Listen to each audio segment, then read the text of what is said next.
அனைவருக்கும் வணக்கம். நான் உங்கள் அம்பழுதி. இந்த கபடியில் வந்து நிறைய அதிசயங்களை வந்து பார்த்துட்ருக்கேன். என்னடா அதிசயம் அப்படின்னு கேட்டிங்க அப்படின்னா, கிட்டத்தட்ட நான் சமீபத்தில் ஒரு வருஷம் முன்னாடி அண்ணா சுப்பையா அவர்கள் குறித்து சேலம் சாயில விளையாடிய அண்ணா சுப்பையா இப்போ தமிழ்நாடு காவல்துறையில் இருக்கார். அவர் குறித்து ஒரு முழு காலோனிங் வந்து நான் பதிவு செஞ்சிருந்தேன்.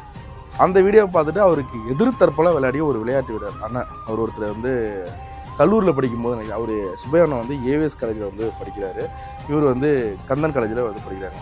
இந்த கபடியோட அறத்தை பாருங்கள் எப்படி இருக்குன்ட்டு. அந்த வீடியோவை அவர் பார்த்துட்டு அந்த கண்ணன் காலேஜில் விளையாடிய ஒரு அண்ணன் ரைட் கவர் அவர் கரெக்டாக தெரில எனக்கு, இருந்தாலும் ஒரு அசம் தான் சொல்கிறேன். நான் கண்ணன் காலேஜில் தான் இருக்கும், இவர் ஏவிஎஸ் காலேஜ் எனக்கு நல்லா தெரியும். அந்த கிட்டத்தட்ட ஒரு 15 வருடங்களுக்கு முன்பாக ஒரு நடைபெற்ற ஒரு கபடி போட்டியில் சுப்பையா வந்து ரைடு போகிறாராம். அந்த ரைடில் வந்து ரைட் ஆட்சியாக தொடுறாராம். ரைட் ஆட்சி வந்து என்ன பண்ணுறான், சுப்பையா தொட்டுறாரு. ஆனால் ரைட் ஆட்சி வந்து இல்லை தொடலை அப்படின்னு மறுத்துறாராம். அந்த ரைடு வந்து பயன் கொடுக்கல போல இருக்கு. சுப்பையா வந்து வந்துட்டார். நான் போட்ட சுப்பையா வீடியோ போட்டதை பார்த்துட்டு ஒரு வருஷம் கழிச்சு அந்த ரைட் கவர் அண்ணன் வந்து என்கிட்ட வந்து சுப்பையா அவர்கள்ட்ட வந்து நான் பேசணும், அவர்கிட்ட நான் மன்னிப்பு கேட்கணும் அப்படின்னாரு. என்ன நான் மன்னிப்பு கேட்கணும் அப்படின்றீங்க கேட்கும்போது, இந்த மாதிரி நான் முன்னாடி சொன்ன சம்பவத்தை சொல்லியிருக்கேன். அவர் வந்து என்னை வந்து தொட்டுட்டாரு. நான் இல்லைன்னு மறுத்துட்டேன். என் மனசு உறுத்திட்டே இருக்குது. நான் அவர்கிட்ட வந்து ஒரு சாரி கேட்டணும், ஒரு வார்த்தை பேசணும் அப்படின்னுச்சு. என்கிட்ட வந்து அந்த கான்டாக்ட் வந்து கேட்டார்.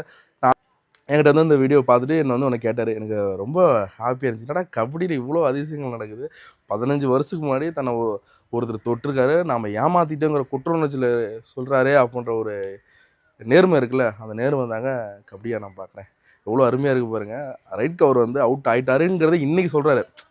எப்போ அந்த புள்ளி அதெல்லாம் மேட்ச் முடிஞ்சு 15 வருஷம் கழித்து எவ்வளோ பெரிய வார்த்தை அது.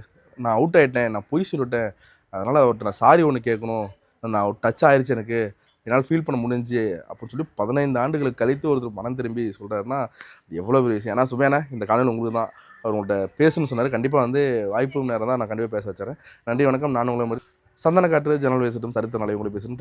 கபடியின் அறம் இதுதாங்க. எத்தனை